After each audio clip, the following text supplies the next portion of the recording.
Hello friends, பானிங்ஸ் two serial இனி வரப்போகிற எபிசோட்ஸ்க்கான review தான் பார்க்க போகிறோம். அடுத்தடுத்த சுவாரஸ்யங்களை தெரிஞ்சுக்கிறதுக்கு இந்த வீடியோவை ஸ்கிப் பண்ணாமல் கடைசி வரைக்கும் பாருங்கள். நம்ம தங்கமயில இருந்துட்டு பாண்டியன் ஸ்டோர் கடைக்கு போகிறாங்க. போன உடனே நம்ம சரவணனும் பாண்டியனும் வேலை பார்த்துக்கிட்டு இருக்கிறத பார்த்து உள்ளே போகிறாங்க. நம்ம சரவணன் மயிலை பார்த்துட்டு கோவத்தோட, இங்கே பாருடி, எதுக்காகடி இங்கே வந்த? நான் நிம்மதியாக இருக்கிறது உனக்கு பிடிக்கவே இல்லையா?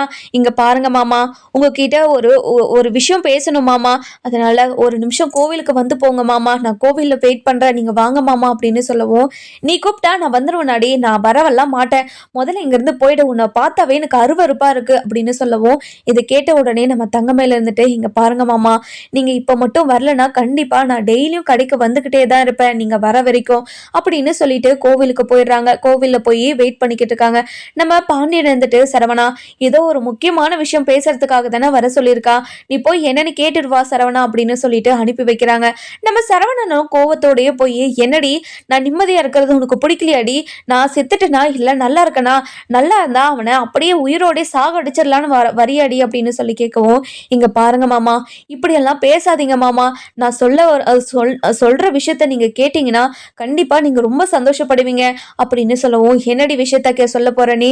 மாமா இந்தாங்க மாமா, இதை பாருங்க மாமா அப்படின்னு சொல்லிட்டு ரிப்போர்ட்டை காட்டுவோம். என்னடி இது, என்ன இருந்தாலும் வாயிலே சொல்லு, நான் முதல்ல கிளம்பணும் அப்படின்னு சொல்லவும், அதுக்கப்புறம் என்ன, நம்ம அதாவது தங்கமயில இருந்துட்டு, மாமா நீங்க அப்பா ஆக போறீங்க மாமா, நம்ம குடும்ப வாரிசை நான் சுமந்துக்கிட்டு இருக்கேன் மாமா, 2 மாசம் நம்ம மாசமா இருக்கானா, நேத்து தான் போயிட்டு டாக்டர் கிட்ட செக் பண்ணிட்டு வந்தேன் அப்படின்னு சொல்றாங்க.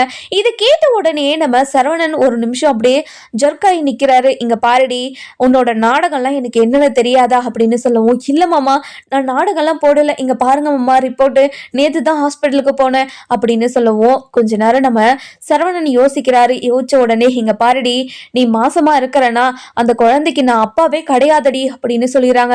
இதை கேட்ட தங்கமயிலுக்கு கோவம் வந்துடுது. இங்க பாருங்க மாமா, எந்த விஷயத்தினாலையும் என்ன வேணாலும் சொல்லுங்க, ஆனா இந்த விஷயத்துல என்ன இந்த மாதிரி தப்பாலாம் பேசாதீங்க மாமா அப்படின்னு சொல்லவும், இங்க பாருடி, உனக்கெல்லாம் இது சாதாரண விஷயம், நீ யார்கிட்ட போய் இருந்து இப்படி ஒரு குழந்தைய வாங்கிட்டு வந்தியோ யாருக்கு தெரியும் அப்படின்னு சொல்லவும், இங்க பாருங்க மாமா, உங்களுக்கு அவ்வளவுதான் மரியாதை, நான் ஏதோ தப்பு பண்ணிட்டேன்னா ஒரு 3 பொய் சொல்லி உங்களை கல்யாணம் பண்ணிக்கிட்டேன், அந்த பொய்யை சொல்றது, அந்த பொய்யை மறைக்கிறதுக்காக உங்ககிட்ட ஏகப்பட்ட பொய் சொல்லிட்டேன்னா அதுக்காக என்னை இன்னொருத்தர் கூட வச்சு பேசுவீங்களா மாமா, இந்த மாதிரியெல்லாம் அசிங்கமா பேசாதீங்க மாமா அப்படின்னு சொல்லவும், நான் அப்படி தாண்டி பேசுவேன், நீ என்னடி பண்ணுவ அப்படின்னு சொல்லவும், இங்க பாருங்க மாமா, என்ன இந்த அளவுக்கு சந்தேகப்பட்டுட்டீங்கல்ல, கண்டிப்பா உங்களுக்கும் எனக்கும் இனிமே எந்த சம்பந்தமும் இல்லை, இனிமே என்னோட குழந்தைய பாத்துறேன், என்னோட வாரிசை பார்க்க வரேன்னு சொல்லிட்டு எப்பயாவது என் கண்ணு முன்னாடி வந்து நின்றுட்டீங்கன்னா நான் சும்மாவே விட மாட்டேன் உங்களை, இங்க உங்களுக்கும் எனக்கும் எந்த சம்பந்தமும் இல்லை, கோர்ட்ல அடுத்த ஹியரிங்லயே உங்களுக்கு நான் டிவோர்ஸ் கொடுக்குறேன், இனிமே என்னோட உலகம் என்னோட குழந்தை மட்டும்தான், என்னோட ஆறுதலா நான் என்னோட குழந்தைய வச்சு நான் ஆறுதல் பட்டுக்கிறேன், என்னோட சந்தோஷமா அந்த குழந்தைய வச்சு நான் வாழ்ந்துக்கிறேன், இனிமே யாருமே எனக்கு தேவையில்லை, நான் பொய் சொன்னவளாவே இருக்கட்டும், அந்த பொய் சொன்னதுக்காக உங்க கூட வாழ ஒரு தகுதி இழந்துட்டேன்னு வச்சுக்கோங்க, இனிமே என்னை தப்பா பேசுற வேலை வச்சுக்காதீங்க, குட் பை அப்படின்னு சொல்லி நம்ம தங்கமயில இருந்துட்டு ரொம்பவே போல்டாகவும் தான் மனசுல இருக்கிற கோவத்தை எல்லாத்தையும் சரவணன் கிட்ட கொட்டிட்டு வந்துடுறாங்க.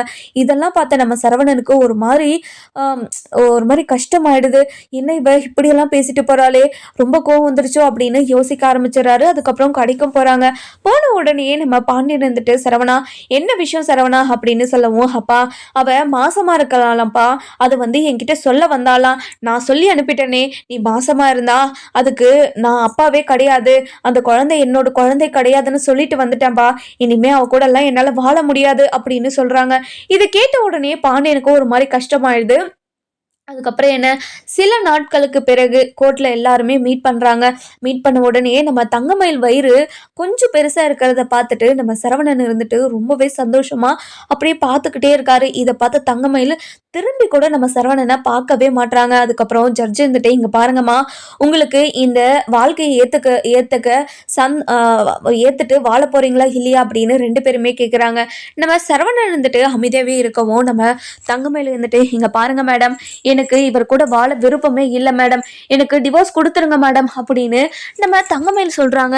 இதை கேட்ட உடனே நம்ம பாண்டியன், கோமதி, அதுக்கப்புறம் தங்கமயில், நம்ம பாக்கியம் எல்லாருமே பயங்கர ஷாக்கு. சரவணன் உட்பட. சரவணன் இருந்துட்டு ரொம்பவே ஆச்சரியமா பார்த்துக்கிட்டு இருக்கவும், அதுக்கப்புறம் நம்ம சரவணனோட வக்கீல் இருந்துட்டு, மேடம் என்னோட கட்சிக்கார ஆசைப்பட்ட மாதிரி அவங்களே இப்போ டிவோர்ஸ் கொடுக்குறேன்னு சொல்லிட்டாங்க. இந்த கேஸுக்கு சீக்கிரமா என்னோட கட்சிக்காருக்கு டிவோர்ஸ் கொடுத்து அவங்க 2 பேரையும் பிரிச்சு வைங்க மேடம் அப்படின்னு சொல்லிடுறாங்க. நம்ம சரவணனுக்கு என்ன பேசுறதுனே தெரியல. அதுக்கப்புறம் என்ன, நம்ம கோர்ட்டார் இருந்துட்டு நம்ம சரவணனையும் கேட்குறாங்க. இங்க பாருங்க மேடம், சரவணன் இருந்துட்டு அமைதியாவே இருக்கிறதுனால கோர்ட்டார், அதாவது ஜட்ஜு வந்துட்டு, இங்க பாருங்கப்பா, நீங்க எதுக்காக அமைதியா இருக்கீங்க அப்படின்னு சொல்லி கேட்கவும், இங்க பாருங்க மேடம், இந்த கேஸ்ல இப்போ தீர்ப்பு கிடைக்குமோ கிடைக்காதோன்னு நினைச்சுதான் இப்படி என்னோட கட்சிக்காரர் பயந்துகிட்டு இருக்காரு. நீங்க எங்களுக்கு சாதகமா பதில் சொன்னீங்கன்னா கண்டிப்பா அவரோட முகத்துல சந்தோஷம் இருக்கும் அப்படின்னு சொல்லிடுறாங்க. இதை கேட்ட நம்ம கோமதி இருந்துட்டு ரொம்பவே அதிர்ச்சியோட பார்த்துக்கிட்டு இருக்காங்க. என்ன இவ இப்படியெல்லாம் சொல்றாளே அப்படின்னு சொல்லி ரொம்பவே ஆச்சரியமா பார்த்துக்கிட்டு இருக்கோம். நம்ம தங்கமயில இருந்துட்டு, இங்க பாருங்க மேடம், இனிமே நான் யாரையும் கஷ்டப்படுத்த விரும்பல மேடம். நான் ஏதோ தெரியாம இப்படி தப்பு பண்ணி கல்யாணம், அதாவது பொய் சொல்லி கல்யாணம் பண்ணிக்கிட்டேன். அந்த பொய் சொன்னதுக்காக எனக்கு தண்டனையா எனக்கு டிவோர்ஸ் கிடைக்கட்டும் மேடம், எனக்கு எந்த ஒரு பிரச்சனையுமே கிடையாது அப்படின்னு சொல்லிடுறாங்க. கோர்ட்டில் இருந்தும் அதாவது தீர்ப்பும் கொடுத்துட்றாங்க. உங்க 2 பேருக்குமே டிவோர்ஸ் ஆயிடுச்சு, அப்புறம் உங்களுக்கு 2 பேருக்குமே எந்த ஒரு சம்மந்தமும் இல்லை அப்படின்னு சொல்லிடுறாங்க. இதெல்லாம் கேட்ட நம்ம சரவணனுக்கு ஒண்ணுமே புரிய மாட்டேங்குது, ரொம்பவே கஷ்டப்படுறாரு.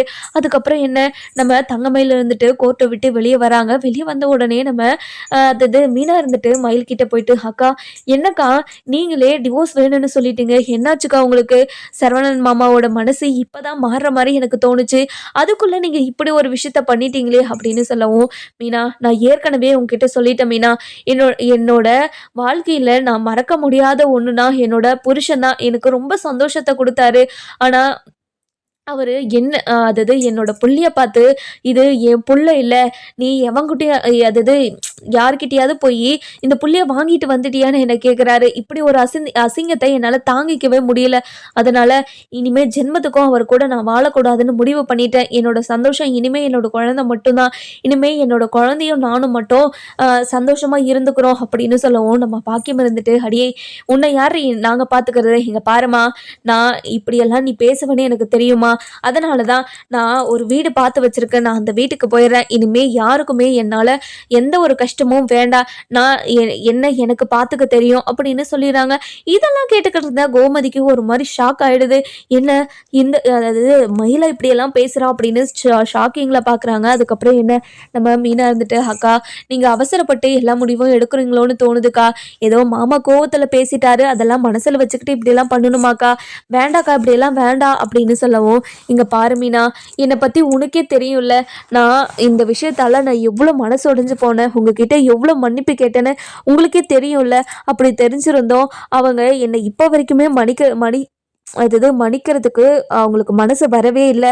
அப்படி இருக்கும்போது என்ன இவ்வளோ அசிங்கப்படுத்தி பேசினவங்களை நான் எதுக்காக மன்னிக்கணும்? என்னோட வாழ்க்கையை எனக்கு வாழ்ந்துக்க தெரியும். இங்கே பாருமா, இனிமே உனக்கு ஒரு பொண்ணு தான் நினச்சிக்கோ, நீ இனிமே என்ன நான் உனக்கு பிறந்ததான் நினச்சியே பார்க்காத, நான் கிளம்புறேன் அப்படின்னு சொல்லிட்டு கிளம்பிடுறாங்க. அதுக்கப்புறம் என்ன, நம்ம சரவணன் கிட்ட போயிட்டு மீனா இருந்துட்டு, இங்கே பாருங்க மாமா, மயிலக்கா இப்படி சொன்னதெல்லாம் கேட்டு நீங்கள் வருத்தப்படுறீங்களா? அவங்க ஏதோ மனசு கஷ்டத்தில் இப்படியெல்லாம் பேசிட்டு போறாங்க, நீங்க கவலைப்படாதீங்க அப்படின்னு சொல்லவும், இல்ல மீனா, எத்தனையோ நாள் நான் எவ்வளவோ கஷ்டப்படுத்திருக்கேன், ஆனா அவ எதுக்குமே கோவப்படாம தான் மேல இருக்கிறது தப்பு தான், அது வந்து நான் உங்ககிட்ட மன்னிப்பு கேட்குறேன்னு எத்தனையோ முறை என்கிட்ட வந்து கேட்டிருக்கா, ஆனால் நான் தான் எதுவுமே புரிஞ்சுக்காம அவளை கஷ்டப்படுத்திட்டு இப்போ நான் தவிச்சுக்கிட்டு இருக்கேன் அப்படின்னு சொல்கிறாங்க. இதை கேட்ட உடனே, இங்கே பாருங்க மாமா, அவங்களும் சரி நீங்களும் சரி 2 பேரும் பண்ணது சரியே கிடையாது தான். இப்போது நடந்து போச்சு, இனிமேல் நடக்க போகிறத பற்றி தானே நம்ம யோசிக்கணும். நீங்கள் முடிஞ்ச விஷயத்தை பற்றியே யோசிச்சுக்கிட்டு இருக்காதீங்க. நீங்கள் கொஞ்ச நாள் பொறுமையாக இருங்க, கண்டிப்பாக மயிலக்காவோட மனசு மாறி உங்ககிட்ட வந்து வாழ ஆரம்பிப்பாங்க, நீங்கள் கவலையே படாதீங்க அப்படின்னு சொல்கிறாங்க. அப்படியே நாட்களும் தள்ளிட்டே போகுது. நம்ம அதாவது மயிலுக்கும் 9 மாதம் ஆயிடுது.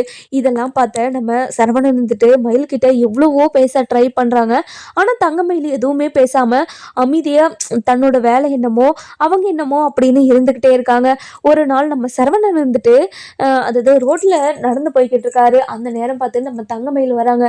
நடந்து வந்துக்கிட்டு இருக்கும்போது நம்ம தங்கமயிலுக்கு வயிறு வலி ஆரம்பித்து அப்படியே கீழே விழுந்து ஐயோ எம்மா என்னை காப்பாத்துங்க அப்படின்னு சொல்லிட்டு அழுதுகிட்டே இருக்காங்க.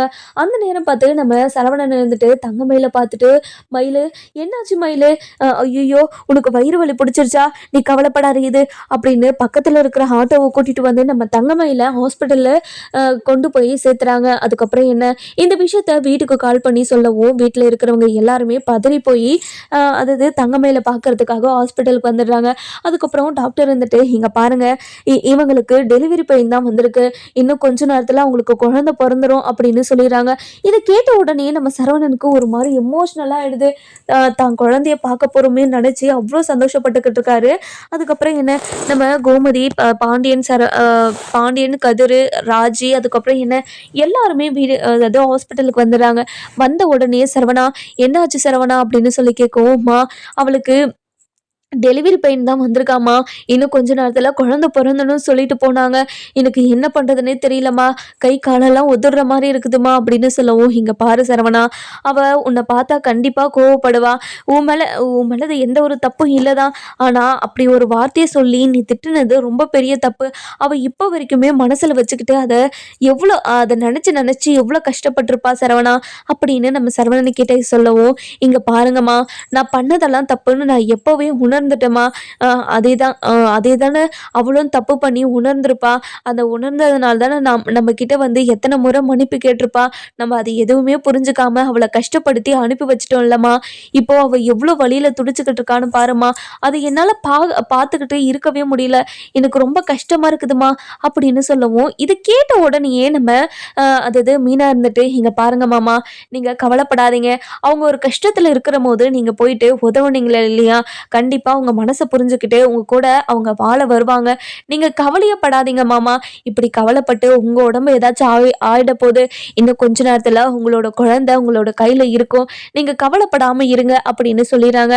அதுக்கப்புறம் என்ன, கொஞ்ச நேரம் கழிச்சு நம்ம சரவணன் இருந்துட்டு தங்கமயில் அழுகிறதெல்லாம் பார்த்துட்டு பயங்கரமா அழுக ஆரம்பிச்சிடாரு. நம்ம பாண்டியன் இருந்துட்டு, டே சரவணா என்னடா அழுதுகிட்டு இருக்க, நீ இப்படியெல்லாம் அழுகாதடா அப்படின்னு சொல்லவும், அப்பா தங்கமயில் அழுதுகிட்டு இருக்கிறதே என்னால தாங்கவே முடியலப்பா, அவ அழுறத என்னால பார்த்துக்கிட்டு அமைதியாகவும் இருக்க முடியல, எனக்கு என்ன பண்றதுனே தெரியலப்பா, எனக்கு ரொம்ப பயமா இருக்கு, குழந்தையும் அவளுக்கும் எதுவுமே ஆகக்கூடாது, 2 பேருமே ரொம்ப ஆரோக்கியமா இருக்கணும்ப்பா, அதனாலதான் நினைச்சு எனக்கு ரொம்ப கஷ்டமா இருக்குதுப்பா அப்படின்னு சொல்லவும், இங்க பாரு சரவணா, நடக்கிறதுதான் நடக்கும், நீ கவலைப்படாம இரியா, டெலிவரி பெயின்னா இப்படிதான் கத்துவாங்க, வலிக்கும் அவங்களுக்கு, அதனால இப்படி பண்ணிக்கிட்டு இருக்காங்க, அதை நினைச்சு நீ பயந்துகிட்டு இருக்காதையா அப்படின்னு நம்ம சரவணன் கிட்ட சொல்லவும், சரவணன் ரொம்பவே பயந்துக்கிட்டு அந்த ஹாஸ்பிட்டல்ல இருக்கிற ஒரு கோவிலுக்கு போயிட்டு, கடவுளே என்னோட பொண்டாட்டி எந்த ஒரு தப்புமே பண்ணலைனால நான் சொல்ல மாட்டேன், அவ நிறைய தப்பு பண்ணியிருக்கா, என்னை பொய் சொல்லி தான் கல்யாணம் பண்ணிக்கிட்டா, அந்த பொய்யை சொல்லி தான் என்கிட்ட எத்தனையோ விஷயத்த மறைச்சா, இங்க பாருங்க சாமி, அவ எல்லாமே ஒரு சுயநலத்துக்காலாம் பண்ணலை, ஏதோ சூழ்நிலையால எல்லாத்தையும் பண்ணிட்டான்னு நான் ரொம்ப காலம் பொறுத்து தான் நான் கண்டுபிடிச்சேன், இங்க பாருங்க சாமி, நீங்க எப்படியாவது என்னையும் தங்கமயிலையும் ஒன்று சேர்த்துடணும், இனிமே நான் அவளை பற்றி எந்த ஒரு சந்தேகமோ படமாட்டேன், கடவுளே நீ தான் அதுக்கு துணையாக நிற்கணும் அப்படின்னு நம்ம சரவணன் வேண்டிக்கிட்டு இருக்கோம். அதுக்கப்புறம் என்ன, எல்லாருக்குமே நீர் கொண்டு வந்து கொடுத்துக்கிட்டு இருக்காங்க. இதெல்லாம் பார்த்த மீனா இருந்துட்டு, இங்கே பாருங்க மாமா, தங்கமயில் அக்கா மேலே நீங்கள் இவ்வளோ பாசம் வச்சுருக்கீங்க, அப்படி இருக்கும்போது அக்கா கூட நீங்கள் எதுக்காக இப்படியெல்லாம் சண்டை போட்டீங்க, அவங்க மனசு வருத்தப்படுற மாதிரி எப்படியெல்லாம் பேசியிருப்பீங்க, அப்படி இருக்கும்போது எதுக்காக மாமா இப்படியெல்லாம் பண்ணீங்க அப்படின்னு சொல்லி கேட்கவும், இங்கே பாருப்பா மீனா, நான் இதெல்லாம் தெரிஞ்சு செய்யலை, அவள் பண்ண எனக்கு பண்ண துரோகத்தினால தான் இது எல்லாத்தையுமே பண்ணேன் அப்படின்னு சொல்கிறாங்க. அந்த நேரம் பார்த்து நம்ம அஞ்சலி வராங்க. வந்த உடனேயே நம்ம சரவணன் கிட்ட போயிட்டு, சரவணா நான் கேள்விப்பட்டு தான் உன்கிட்ட கொஞ்சம் ஆறுதலாக பேசலான்னு வந்த சரவணா, உன்னோட ஒய்ஃபுக்கு இப்போ குழந்தை பிறக்கிறதுக்கு ஹாஸ்பிட்டலுக்கு சேர்த்துருக்கியாமே, அதனால தான் நீ கவலைப்படாத, கண்டிப்பாக உன்னோட ஒய்ஃபும் உன்னோட குழந்தையும் ரொம்ப சந்தோஷமாக ஆரோக்கியமாக இருப்பாங்க, நீ கவலைப்படாத இரு அப்படின்னு நம்ம சரவணன் கிட்ட சொல்லவும், சரவணன் இருந்துட்டு இங்க பாரு அஞ்சலி, என்னால தாங்க முடியல அஞ்சலி, எனக்கு ரொம்ப கஷ்டமா இருக்குது, என்ன பண்றது ஏது பண்றதுன்னு எனக்கு ஒண்ணுமே புரிய மாட்டேங்குது அப்படின்னு சொல்லிக்கிட்டக்கும் அந்த நேரம் பார்த்து குழந்தை சத்தம் கேக்குது, குவா குவான்னு. இதை கேட்ட நம்ம சரவணனுக்கு அப்படியே தகச்சு போய் நிக்கிறாரு. அதுக்கப்புறம் நம்ம அஞ்சலி இருந்துட்டு, சரவணா என்னாச்சு சரவணா, சரவணா கண்ணை முழிச்சு பாரு சரவணா அப்படின்னு சொல்லி கூப்பிடுவோம். நம்ம சரவணன் என்ன சொல்லியோ கண்ணை திறக்கவே மாட்டேங்கிறாங்க. நம்ம அஞ்சலி ரொம்பவே பயந்துகிட்டு போயிட்டு தண்ணி கொண்டு வந்து நம்ம சரவணன் மூஞ்சிலே தெளிச்சு வர்றாங்க. அப்பதான் சரவணன் எழுந்திரிச்சு உக்காராரு. சரவணா உனக்கு என்ன ஆச்சு சரவணா, எதுக்காக சரவணா இப்படியெல்லாம் பண்ணிக்கிட்டு இருக்க அப்படின்னு சொல்லவும், இல்ல அஞ்சலி, எனக்கு குழந்தை சத்தம் கேட்டுச்சு, உனக்கு கேட்டுச்சா, குழந்தை குவா குவான்னு அழுதுகிட்டு இருக்க இந்த சத்தம் கேட்டுச்சு, உனக்கு கேட்டுதா இல்லையா அப்படின்னு சொல்லி கேட்கவும், இங்க பாரு சரவணா, நீ அதை பத்தியே யோசிச்சுக்கிட்டு இருக்க சரவணா, அதனாலதான் உனக்கு இப்படியெல்லாம் கேட்டிருக்கு. இல்ல அஞ்சலி, இப்பதான் எனக்கு கேட்டுச்சு, இங்க பாரு இன்னும் கொஞ்ச நேரத்துல கண்டிப்பா அந்த விசில் சத்தம் கேட்கும் அப்படின்னு நம்ம சரவணன் இருந்துட்டு சொல்லிக்கிட்டு இருக்கோம். அப்பதான் நம்ம குட்டி பாப்பா இருந்துட்டு அதாவது விசில் ஊதிக்கிட்டு இருக்காங்க. இதெல்லாம் கேட்டு நம்ம அதாவது யாரு நம்ம கோமதி இருந்துட்டு ரொம்பவே சந்தோஷமா அந்த குழந்தைய வாங்கறதுக்காக போறாங்க. போன உடனே அந்த நர்ஸ் இருந்துட்டு, இங்க பாருங்க மேடம், இந்த குழந்தைய யாருமே பார்க்க கூடாது அப்படின்னு அவங்க அம்மா சொல்லிட்டாங்க, அவங்களுக்கு யாருமே இல்லையாமே அப்படின்னு சொல்லவும், மேடம் இங்க பாருங்க மேடம், என்னோட குடும்பத்துல ஒரு சின்ன பிரச்சனை மேடம், அவ எங்க வீட்டுல இருந்து அவங்க அம்மா வீட்டுல இருக்கா, இப்போ அவ எங்க கூட எல்லாம் பேசுறது இல்லை மேடம், எப்படியாவது அந்த குழந்தைய மட்டும் எங்க கிட்ட கொடுத்துருங்க மேடம் அப்படின்னு சொல்லவும், இங்க பாருங்கம்மா, தாய் சொல்லாம எப்படிம்மா நான் எதையுமே செய்ய முடியும், என்னால கண்டிப்பா எதுவுமே செய்ய முடியாது, என்ன மன்னிச்சிருமா அப்படின்னு சொல்லி கிளம்பிடுறாங்க. அதுக்கப்புறம் என்ன, நம்ம தங்கமையில இருந்துட்டு ரொம்பவே அழுதுகிட்டே இருக்காங்க. இங்க பாருடா பாப்பா, உன்னை இந்த உலகத்துக்கு கொண்டு வர்றதுக்கு நான் எவ்வளவு கஷ்டப்பட்டேன்னு எனக்கு மட்டும்தான் தெரியும், நீ இந்த மாதிரி எல்லாம் பண்ணாதப்பா அப்படின்னு நம்ம குழந்தை கூட பேச ஆரம்பிச்சிடுறாங்க. அதுக்கப்புறம் என்ன, சரவணனும் உள்ள போறாரு. உள்ள போன உடனே நம்ம தங்கமயில பார்த்து, இங்க பாரு மயிலு, எங்க கிட்ட குழந்தையெல்லாம் காட்ட வேண்டாம்னு சொன்னியாமே, எதுக்காக மயிலு இப்படியெல்லாம் சொன்ன, இங்க பாருங்க, உங்களுக்கும் எனக்கும் எந்த ஒரு சம்மந்தமும் இல்லைன்னு கோர்ட்லயே தீர்ப்பு வந்துருச்சு, அதுக்கப்புறமும் என்னை எதுக்காக இப்படி பார்க்க வரீங்க, என்னை இனிமே யாரும் பார்க்க வர வேண்டாம் அப்படின்னு சொல்லவும், இதை கேட்ட உடனே இங்க பாரு மயிலு, நான் அந்த மாதிரிலாம் நினைச்சதே கிடையாது, நான் பண்ணதெல்லாம் தப்பு தான், என்னை மன்னிச்சிரு மயிலு அப்படின்னு சொல்லிட்டு கையெடுத்து கும்பிடவும், இதெல்லாம் கேட்ட நம்ம அதாவது தங்கமையில இருந்துட்டு, இங்க பாருங்க மாமா, இந்த குழந்தைக்கு நீங்க டிஎன்ஏ டெஸ்ட் கூட எடுத்து பாருங்க, அதுல நீங்க தான் அப்பான்னு இருக்கும், என்னை இந்த விஷயத்துல சந்தேகப்படாதீங்க மாமா, ஒவ்வொரு நிமிஷமும் அதை நினைச்சு அசிங்கமா இருக்குது எனக்கு, அந்த அளவுக்கு என்ன தப்பா நினைச்சிட்டு இருக்கீங்களா மாமா அப்படின்னு சொல்லவும், இங்க பாரு தங்கமயில், நான் ஏதோ கோவத்துல அப்படியெல்லாம் அன்னைக்கு பேசிட்டேன், நான் பேசினதெல்லாம் ரொம்ப பெரிய தப்பு தான், என்னை மன்னிச்சிரு மயிலு அப்படின்னு சொல்லிட்டு நம்ம தங்கமயில போய் ஹக் பண்ணிக்கிறாங்க. அதுக்கப்புறம் என்ன, நம்ம தங்கமயிலும் ரொம்பவே எமோஷ்னலாக அழுதுகிட்டே, இங்கே பாருங்க நம்ம குழந்தை எப்படி இருக்குன்னு பாருங்க அப்படின்னு சொல்லிட்டு குழந்தைய காட்டுவோம். நம்ம சரவணன் இருந்துட்டு அந்த குழந்தைய தூக்கி வச்சுக்கிட்டு பயங்கர சந்தோஷமா அந்த குழந்தை மூஞ்சியை பார்த்துக்கிட்டே இருக்காங்க.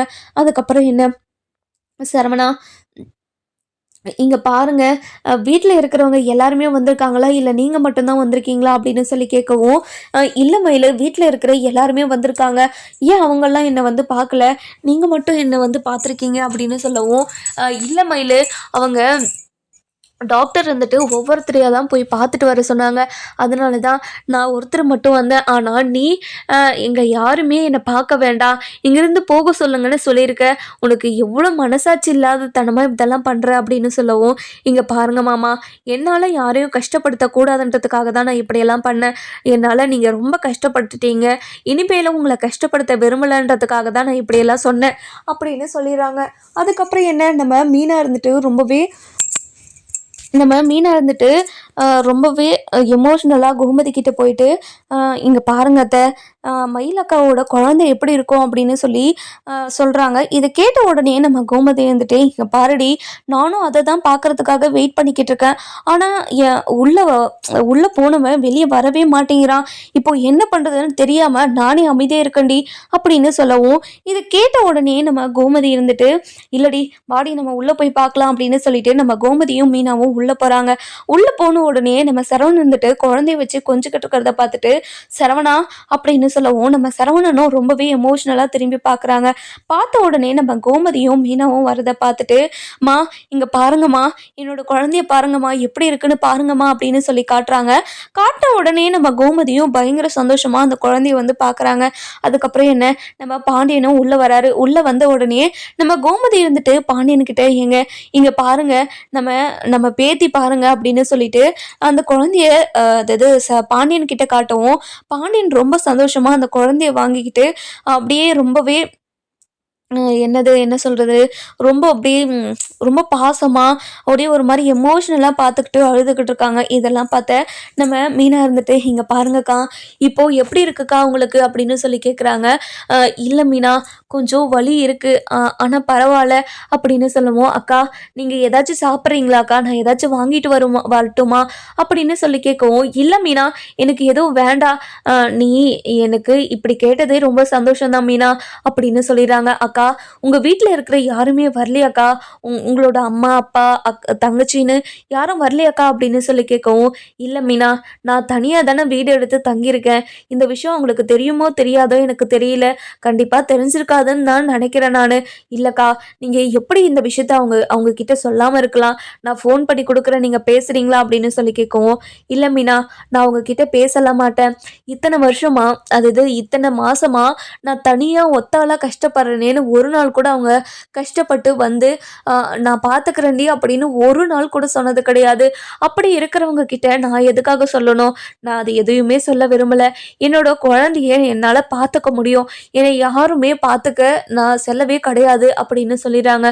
இதை கேட்ட உடனே நம்ம மீனா இருந்துட்டு இங்கே பாருங்கக்கா, இனிமே நம்ம வீட்டுக்கு போயிடலாம், நம்ம வீட்டுக்கு போனால் அத்தை மாமா சரவணன் மாமா வீட்டில் இருக்கிற எல்லாருமே உங்களை நல்லா பார்த்துப்பாங்க அப்படின்னு சொல்லவும், இல்லை மாமா இல்லை மீனா நான் வீட்டுக்கெல்லாம் வரல மீனா, நான் என்னோட வீட்டுக்கே போகிறேன், என்னோட குழந்தைய என்னால் பார்த்துக்க முடியும்னு ஏற்கனவே உங்ககிட்ட சொல்லிட்டேன்ல, அப்படி இருக்கும்போது நான் எதுக்காக வரணும் அப்படின்னு சொல்லிடுறாங்க. இதை கேட்டு சரவணன் வந்துட்டு இங்கே பாரு மயிலு, நாங்கள் பண்ணதெல்லாம் தப்புன்னு, நான் பேசினது ரொம்ப பெரிய தப்புன்னு நான் இப்போ உங்ககிட்ட உணர்ந்து மன்னிப்பு கேட்டேனா இல்லையா, இதுக்கப்புறமும் எதுக்காக அதை பற்றியே பேசிக்கிட்டு இருக்க, இனிமேல் நீ என்னோட வீட்டில் தான் இருக்கணும் சரியா அப்படின்னு சொல்லிடுறாங்க.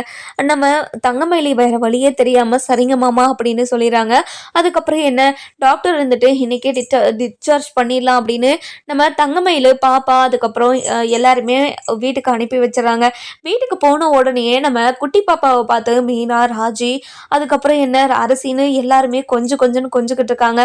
நம்ம அப்பதான் இருந்துட்டு மயில்கிட்ட வந்து அடியே இவ்வளோ பொய் சொல்லிட்டு எப்படி இந்த வீட்டில் இருந்த, அது மட்டும் இல்லாமல் இப்போ நீ பண்ணதெல்லாம் எப்படி இருந்துச்சு தெரியுமா, ஏதோ நாங்கள் தான் எல்லா தப்பையும் பண்ண மாதிரி நீ எந்த ஒரு தப்புமே பண்ணாத, இப்போ வந்து உன்னை கெஞ்சு கூட்டிட்டு வந்த மாதிரி இருந்துருச்சுடி, நீ தானே எல்லா தப்பையுமே பண்ண, அப்படி இருக்கும்போது என்னோட பேரனை எதுக்காகடி கெஞ்ச வச்ச அப்படின்னு சொல்லி கேட்கவும், இங்க பாருங்க அப்பத்தா, உங்களோட பேரை வந்து என்ன உங்களோட பேரன் என்ன கேட்ட வார்த்தை அப்படி அதாவது ஒவ்வொரு நாளும் அதை நினச்சி நான் எவ்வளோ கஷ்டப்பட்டிருக்கேன்னு எனக்கு தான் தெரியும், நீங்கள் அது அந்த நிலமையில இருந்து பார்த்தா தான் தெரியும் அத்தை அப்படின்னு சொல்லிடுறாங்க. இதை கேட்ட உடனே சரிடி, நடந்தது நடந்து போச்சு, இனிமே நடக்க போகிறத பற்றி நம்ம பேசலாம், குழந்தைக்கு என்ன பேர் வைக்கலான்னு நீ யோசிச்சிருக்க அப்படின்னு சொல்லி கேட்கவும், இங்கே பாருங்க பார்த்தா இன்னும் நான் அதை பற்றியெல்லாம் யோசிக்கவே இல்லை, அத்தை தான் வந்ததுலேருந்து என் கூட பேசவே மாட்டாங்க, என்னாச்சத்த அப்படின்னு சொல்லி கேட்கவும், இங்க பாரு மயிலு, உன்கிட்ட பேசுறதுக்கு எனக்கு ரொம்ப கஷ்டமா இருக்குது, என்னதான் நீ தப்பு பண்ணியிருந்தாலையோ உன்னை மன்னிச்சு நான் இந்த வீட்டிலே வச்சிருந்துருக்கணும், உன்னை இந்த வீட்டை விட்டு துரத்தரிக்க கூடாது, அதுவும் வாய்க்க வந்து படியும் பேசியிருக்க கூடாது, என்னை மன்னிச்சிருமா அப்படின்னு சொல்லவும், இது கேட்ட உடனே எங்க பாருங்கத்த, எங்க வீட்டில் இருக்கிறவங்களும் உங்களை எதுவுமே சொன்னது கிடையாது, அப்படி இருக்கும்போது நீங்க எதுக்காக என்கிட்ட மன்னிப்பெல்லாம் கேட்கணும், அதெல்லாம் ஒன்றும் தேவையில்லாத, நீங்க கவலைப்படாதீங்க விடுங்க அப்படின்னு சொல்லிடுறாங்க. அதுக்கப்புறம் என்ன, நம்ம பழனி இருந்துட்டு ரொம்பவே சந்தோஷமா போயிட்டு, என்னப்பா சரவணா அப்பாயிட்ட, அதுவும் ஒரு குழந்தை வேற இந்த உலகத்துக்கு வந்துருச்சு, எனக்கு ரொம்ப சந்தோஷமா இருக்குதுயா அப்படின்னு சொல்லவும், மாமா எனக்கும் ரொம்ப சந்தோஷமா இருக்குது, என் குழந்தை எப்படி இருக்கு மாமா அப்படின்னு சொல்லி கேட்கவும், உன்னோட குழந்தைக்கு என்னையா குறை, உன்னோட குழந்தை அப்படியே ராஜா மாதிரி இருக்கு பாரு, எவ்வளோ சந்தோஷமா சிரிச்சுக்கிட்டே இருக்குன்னு பாரு அப்படின்னு சொல்லிட்டு நம்ம தங்கமயிலோட குழந்தைய பத்தி பேசிக்கிட்டே இருக்காங்க. அதுக்கப்புறம் என்ன, நம்ம தங்கமயில இருந்துட்டு நம்ம சரவணன் கிட்ட போயிட்டு, இருக்கீங்க? என் மேல இப்போ வரைக்குமே ஒரு துளி கூட உங்களுக்கு கோவம் வரலையா? இத்தனை நாளா நீங்க கோவத்துல தான் இருந்தீங்கன்னு எனக்கு தெரியும். இருந்தாலும் உங்களுக்கு உங்களுக்கு என்ன பார்த்தா உங்களுக்கு பாவமா தெரியலையா? அப்படின்னு சொல்லி கேட்கவும், இத கேட்ட உடனேயே நம்ம சரவணன் இருந்துட்டு, "இங்க பாரு மயிலு, நீ எத பத்தியுமே யோசிக்காம, நீ உன்னோட வேலைய மட்டும் பாரு சரியா?" அப்படின்னு சொல்லிடுறாங்க. அதுக்கப்புறம் என்ன, நம்ம தங்கமயிலு இருந்துட்டு சரவணன் கிட்ட போயிட்டு, "இங்க பாருங்க மாமா, நீங்க எல்லாருமே என்ன ஏத்துக்கிட்டு, இப்படி ஒரு சந்தோஷத்த திக்குமுக்காட ஆட வைப்பீங்கன்னு எனக்கு சத்தியமா தெரியவே தெரியாது. இது எல்லாமே இந்த குழந்தைக்காக மட்டும் தானே இது எல்லாத்தையும் நீங்க பண்ணிக்கிட்டு இருக்கீங்க. இல்லன்னா எனக்கு எதுவுமே பண்ண மாட்டீங்க தானே?" அப்படின்னு சொல்லவும், இத கேட்ட உடனே நம்ம கோமதி இருந்துட்டு, "இங்க பாரு மயிலு, நான் பண்ணதெல்லாம் தப்பு தான். இனிமே அப்படி ஒரு விஷயம் நடக்கவே நடக்காது. நீ கவலையே படாத" அப்படின்னு சொல்லிக்கிட்டு இருக்காங்க.